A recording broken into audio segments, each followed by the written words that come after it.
বন্ধুরা, কৃষ্ণ নাম জপ করলে জীবনে সব কিছু প্রাপ্ত করা যায়, কিন্তু মূল বিষয় হলো যে আমাদের এই জড়জগতে বা ভূলোকে সব কিছুই হলো মিথ্যা। তাই এই জড়জগৎকে একটি মরুভূমির সঙ্গে তুলনা করা হয়েছে, আর এখানে কার সুখকে মরীচিকার সঙ্গে তুলনা করা হয়েছে।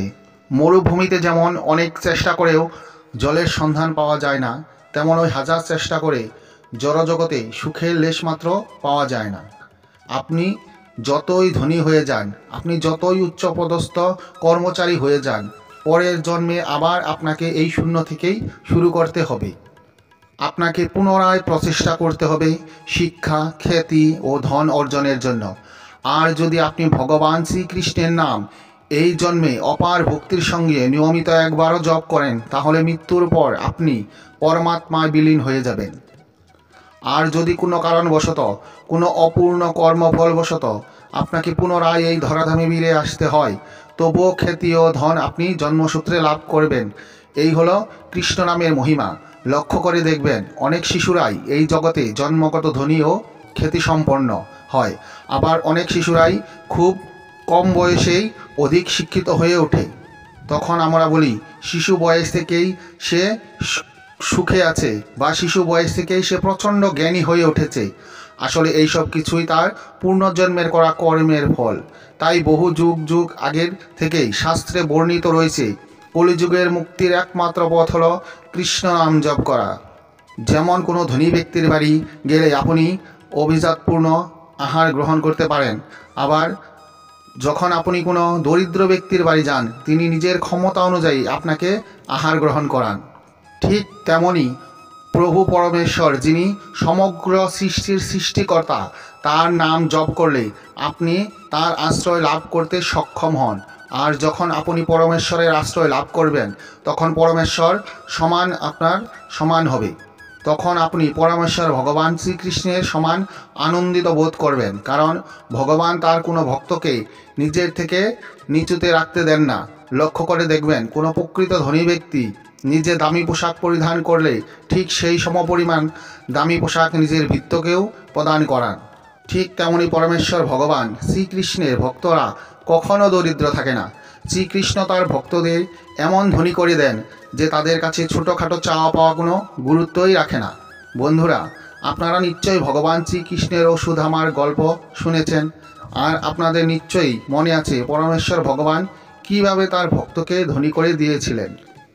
এই কথা সত্য যে ভগবান শ্রীকৃষ্ণের প্রতিটি মন্ত্রই আপনাকে পরমানন্দ প্রদান করতে পারে, কিন্তু সেই মন্ত্র তখনই কাজ করবে যখন আপনার পূর্বের সব পাপ মুছে যাবে। আর অতীতের পাপ মোছার জন্য আমাদের তেমন কিছু করতে হবে না, শুধু নিয়মিত কৃষ্ণ জপ করে যেতে হবে। বলা হয় কৃষ্ণ নাম জপ করলে পূর্বজন্মের পাপ পর্যন্ত ধুয়ে যায়। তবে দুঃখের বিষয় হলো যে যদি একজন দরিদ্র ব্যক্তিকে চক্রবর্তী সম্রাটের সামনে দাঁড় করানো হয়, তখন সেই দরিদ্র ব্যক্তি চক্রবর্তী সম্রাটের কাছে চাইবে, রাজা যদি তাকে 1 বছরের জন্য ভরণ পোষণ আহার ও তার গরুর জন্য 1 বছরের খড়কুটো দিয়ে দেয়, তাহলেই সে খুশি। যখন সেই চক্রবর্তী সম্রাটের হাসি পাবে, কারণ চাইলেই সে দরিদ্র ব্রাহ্মণকে গ্রামের পর গ্রাম দিতে পারত, কিন্তু সেই দরিদ্র ব্যক্তি শুধু 1 বছরের আহার চাইল। ঠিক তেমনই শ্রীকৃষ্ণের সামনে যখন আমরা তুচ্ছ কিছু চাই, তখন তিনি ভাবেন আমার নাম জপের বদলে আমার ভক্ত কেবল সামান্য কিছু চাইছে। ভগবানের কাছে কিছু চাইলে সেটা ভগবানকেই বলতে হয় যে আমি তো কিছুই জানি না, আমার কি প্রয়োজন, তুমি আমাকে সেটা দাও যেটা আমার জন্য সঠিক। যখন আমরা ভগবানের উপর দায়িত্ব দিয়ে দেই, আমরা কি প্রয়োজন সেটা তুমি একমাত্র জানো, তখন সে আমার প্রয়োজন অনুযায়ী আমাকে সেটাই দেবে, যেটা আমার জন্য ভালো।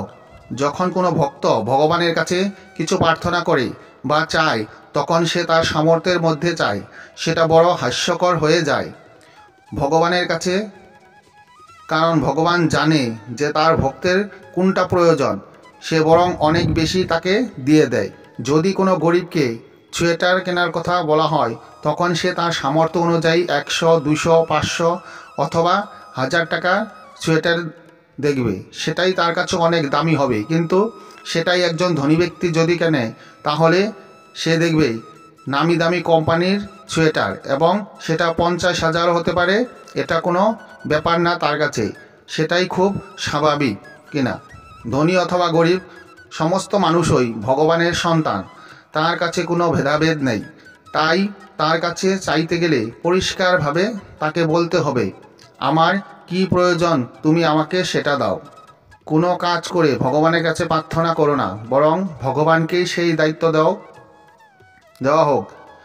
তার যেটা ভক্তের জন্য উপযুক্ত মনে হবে সেটাই দেবেন।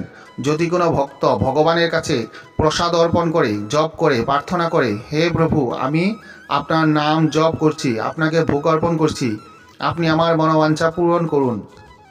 আবার এটাও হয় যে একটা শিশু যেমন মা বাবার কাছে আবদার করে, ঠিক সেইভাবে ভগবানের কাছে নিজের আবদার করা একজন ভক্তের অধিকার। ভক্তের আবদার যদি সঠিক হয় তখন ভগবান এমনই সেটা দেবেন, আর সেটা যদি ভক্তের জন্য সঠিক না হয় সেটা কখনোই দেবেন না। কখনো কখনো অন্যায় আবদার ভগবান গ্রহণ করেন না, কারণ সেটা তার ভক্তের জন্য ক্ষতিকারক হতে পারে। ভগবানের চরণে শুধু প্রার্থনা করা যেতে পারে এবং তাকে অন্তর থেকে বলতে হয়, হে নাথ, আমার জন্য যেটা ভালো সেটাই সঠিক, তুমি আমাকে সেটাই দাও। সঠিক চাওয়া ভগবানের কাছে এটাই হয়। আর আমরা শ্রীকৃষ্ণের একনিষ্ঠ ভক্ত, তাই আমরা অনেক কিছুই চাইতে পারি তার কাছে, কিন্তু ভগবান শ্রীকৃষ্ণের যেটা আমাদের জন্য সঠিক উপযুক্ত মনে হবে তিনি সেটাই আমাদেরকে দেবেন, এবং সেটাই আমাদের জন্য ভালো হবে। তাই মন ভরে শ্রীকৃষ্ণের নাম জপ করে গেলে জগতের সর্বসুখ লাভ করা যায়। কিছু অনুপ্রেরণামূলক উক্তি: দুঃখ, কষ্ট, ভয় যেটাই তোমার ভিতরে আছে সেই সব কিছুই ছেড়ে নিজের বানানো খাঁচার থেকে বাইরে বেরিয়ে আসো, তারপরে দেখবে তুমিও কেমন জয়লাভ করতে পারো। যেদিন তুমি তোমার হাসির মালিক নিজেই হয়ে যাবে, সেই দিন তোমার আর কেউ কাঁদাতে পারবে না। সম্পর্ক আর রাস্তা তখনই শেষ হয়ে যায় যখন আমাদের পা নয়, মন হাঁপিয়ে যায়। সাফল্য অভিজ্ঞতা থেকে আসে, আর অভিজ্ঞতা খারাপ অভিজ্ঞতা থেকেই আসে। কান্না চোখের একটি মহৎ ভাষা। কাউকে মনে একবার জায়গা করে দিলে তাকে আর কখনো মন থেকে মুছে ফেলা যায় না। পৃথিবীর সবচেয়ে দুর্বল স্থান হলো মন, আর সবচেয়ে দুর্বল অস্ত্র হলো ভালোবাসা। জীবনটা এমন এক পর্যায়ে চলে গেছে যেখানে রাগ করলেও কেউ ভাঙাতে আসে না, কেউ কেয়ার করে না।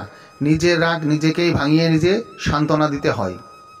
হঠাৎ করে মানুষ বদলে যাওয়ার পিছনে থাকে সীমাহীন কষ্ট, যা সবাই উল্টে তার নাম দেয় বদমেজাজি। আমি সেই মানুষ যার কষ্ট বোঝার মতো মানুষ নেই। পৃথিবীতে কিছু কিছু মানুষ সম্ভবত কষ্ট পাওয়ার জন্যই জন্মায়, টাকা পয়সার কষ্ট নয়, মানসিক কষ্ট। অতিরিক্ত কারো প্রতি আশা করো না, কারণ অতিরিক্ত শব্দটি একদিন তোমায় অতিরিক্ত কষ্ট দেবে। অতিরিক্ত কষ্ট মানুষের রাগ বাড়িয়ে দেয়। যে মানুষটার মুখে সবসময় হাসি লেগেই থাকতো, সেই মানুষটাই এক সময় কথায় কথায় রাগ দেখায়। ভালোবাসা যদি ক্ষণিকের না হয় তাহলে সে আমাকে কখনোই ভালোই বাসেনি। পৃথিবীতে সবাই বদলে যায়, কিন্তু বদলায় না মা। রাগ এবং ঝড় দুটোই একই রকম, শেষ হওয়ার পর বোঝা যায় কতটা ক্ষতি হয়েছে। ধৈর্য ধরো, মনকে শক্ত করো, মনে রেখো সময় সর্বদা এক অবস্থায় থাকে না। খারাপ সময়ে পরেই ভালো সময় আসে। ভালো মানুষ আর ভালো সময় তোমার খুশি দেবে, খারাপ মানুষ আর খারাপ সময় তোমায় শিক্ষা দেবে। খারাপ ব্যবহার শুধুমাত্র প্রিয়জনদের সাথেই করা যায়, আর অপ্রিয় কারো সাথে খারাপ ব্যবহার করা যায় না। তো নমস্কার বন্ধুরা, ভিডিওটি দেখে কেমন লাগলো? যদি ভিডিওটি দেখে ভালো লাগে তাহলে অবশ্যই একটি লাইক করুন এবং আপনার প্রিয়জনদের সাথে শেয়ার করুন, এবং কমেন্টে জয় শ্রীকৃষ্ণ লিখতে ভুলবেন না। ধন্যবাদ।